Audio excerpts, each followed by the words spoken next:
Antwanye, can you hear us? I hear you. I think my technology issues have been resolved. Hey, if there's a will, there's a way. I'm so glad to see you and to I mean, you're no stranger in Washington, so I don't really have to introduce you to folks, but I will let folks know that you're president and executive officer of Enlightened DC, and also which is a leading information technology. Come on, Antwanye. Information technology and management consulting firm, and you recently became the of the DC chapter of the Black Chamber, U.S. Black Yeah, Chambers. yeah. Is So, that the title? the U.S. Black Chamber National Organization. I'm the vice chair of that particular board. But about a year ago, we also started effectively the Greater Washington Black Chamber of Commerce, which is a member organization of the U.S. Black Chamber. Wonderful. And so, what are you seeing? What's happening with some of the members? Are they reaching out to you, or are you communicating with them to find out what's happening with those in the Greater Washington Yeah, area? yeah. I think it's almost the same thing nationally. I think DC, because we actually, I think, are second in the country in the number of black-owned businesses that have started. I mean, there's a lot of black-owned businesses in this country, but particularly we're number two in the country, behind Chicago in the number of black-owned businesses. And so one of the things we found out in our business is just really information, because a number of our businesses didn't get the information fast enough when it came to some of the grants. I think Christy, who you had before, did a wonderful job of reaching out. We partnered with them to get their information out in as much as possible, and I think I really appreciate that partnership. But I think our businesses were a little bit slow to get the information and then to be able to apply for the information, because it does require a lot of documentation that you need, particularly for the PPP grant, which I think is a wonderful grant if we can really get it out to our businesses. On my way here to the Informer office this morning, I was listening to a report where it said that one of the concerns is that this first wave of money that goes out from SBA may not reach the smaller Black-owned businesses, Yeah. and that I think there's a more conscious effort to make sure that they're reached in the second wave if we last that long. But what have you found out about that? That's true, because let's look at it. For example, you have to submit your payroll information. You have to submit a lot of your financial information to be able to justify the amount that you need.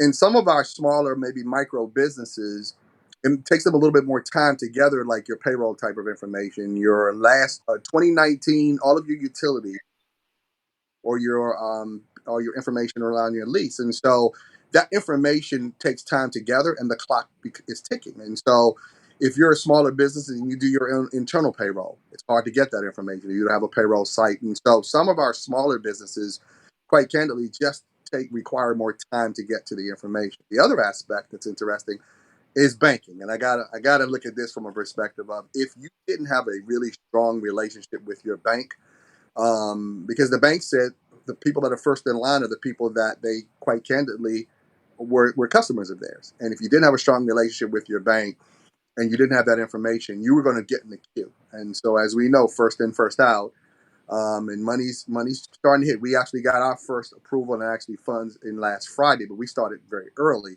and we had a Mm-hmm. strong relationship with our bank. And quite candidly, even some of the larger banks are not. They just got ready this week, Wow. because the act moved really fast. The legislation just changed, I think, last night.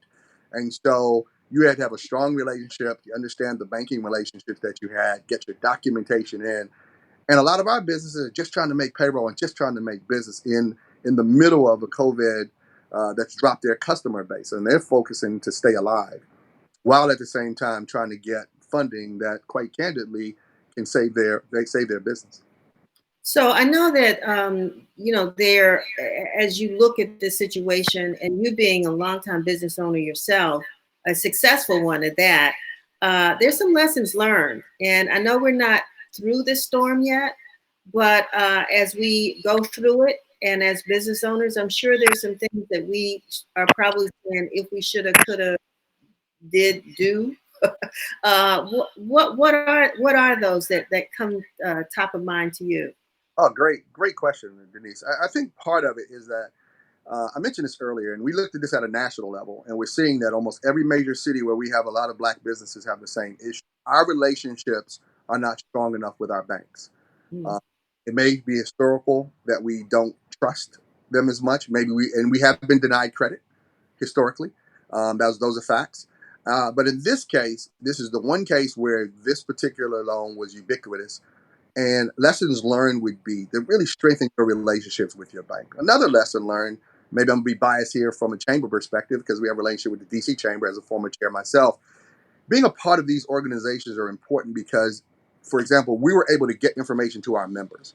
A lot of our businesses are too independent and they don't want to be necessarily part of organizations, which help their voice because we can be a voice for the mom and pop shop where they may not be able to get to the hill or pick up the phone and call Director Whitfield, which we did to get help for some of our businesses. And she was able to do that. We were able to, the Greater Washington Black Chamber of Commerce was able to work with the city, with our chair, uh, Corey Griffith, to work the legislation with the mayor to try to get 50% of our CBEs, some of the subcontracting, and that was raised. And because of the chamber relationship. So I think lessons learned to be part of a greater whole, strengthen your banking relationships. And I'll be honest with you, got to strengthen your financials.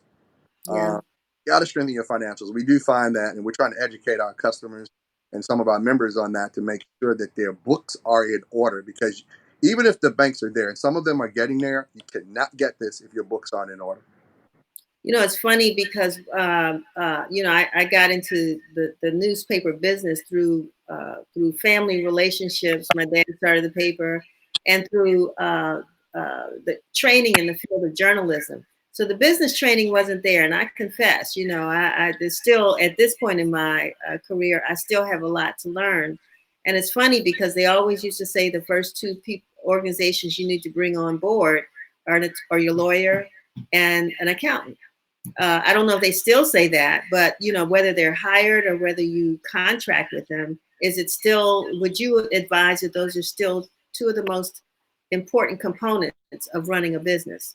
Oh, you have to. And these are lessons learned. Like you said, I'm second generation entrepreneur. My mom and dad run a mom and pop upholstery shop on H Street. And they just didn't do the same things. You have to learn my finance and my accounting, and then shortly thereafter, my lawyer. Sounds like a good old joke, but you have to have those because in everything we did, first calls I made was to my accountants to understand business rule, then to my bank, and then making Right. and my lawyer to make sure I understand it because in this particular with the payroll protection program, you're talking about if you do it right, total forgiveness of the loan. We've never seen this. I've never seen this in my 20 years of being in business where I Yeah. would, it is a grant if you manage it well, but you need a strong accountant, and you need strong business rules to make sure that you do right by the money that you use it for payroll and rent and utilities and nothing else. Well, that's good advice, and I appreciate that because I know we can't stress that enough. And hopefully, as we go forward, we'll be working with you some more to try to get information out to the local community. I know I'm glad that you and Vincent Orange with the Yeah. DC Chamber have a great relationship and working well together. But it's still a lot for our businesses to learn, particularly small businesses that, as you said, think they may be too small to join an organization like yours or the other chamber. So it's good to have you on board. I also wanted, though, to ask you because we are excited about the fact that you have a development that Yes. sort of it's the gateway that's at the gateway of Ward 8 right there at Martin Luther King and Good Hope Road. Hmm. And how is this impacting at all? And first of all, when they had the groundbreaking, they talked about the historically long period of time to even get to the point of a groundbreaking. It sounds like you faced a lot of challenges just getting to that point. But now I'm wondering how this is impacting this development. Maybe you can tell us. I wish I had the pictures with me, but could tell us a little bit about that development and if it's still online to come when you originally planned. Denise, I'm going to be excited about being your neighbor and being and no, it's been around. We literally started this in 2016, where Bowman, Ketty, and I met. We were friends, and we met in Boston, and we talked about his interest in doing development, my interest in really staying, as a native Washingtonian, going up in Carver Terrace. I really wanted to do certain things and stay in the city. And we talked about potentially doing some things. This project came online. We had the opportunity to bid with the city and work with the city to overcome an enormous amount of obstacles. And I really appreciate the mayor and the organization that supported her in getting this done. We had the groundbreaking. So far, and I literally checked this today, we've had very little delays at all when it comes to the project. So that's a wonderful thing. The only thing that we have to watch, and this is something that's a product of COVID-19, is supply chain. Most of what we need, hopefully, will be done in America. So the building materials. However, because of transportation and shipping and trains and a lot of the things that they may continue to do the construction on. That's the only thing that raised so far. It hasn't been any delay, but depending on how long we stay in this very light sort of transportation mode, could impact us. So far, we don't think it will, but we're watching our supply chain, and that's all the building materials, right? Everything it needs to do to build a building, ranging from brick and mortar to drywall to electrical components. So this thing is coming up. So we're watching that because all the materials aren't in Washington D.C. I would hope we did, but at the end of the day, we got to bring stuff from other parts of the country to build this project. And describe the project, because we didn't talk about Yeah. that. So this project has about 50,000 square feet of commercial building, in which Enlighten is going to be the core tenant. We have about 20,000 square feet ourselves. Again, we're a technology firm, so we're going to be bringing a lot of our employees there, a lot of our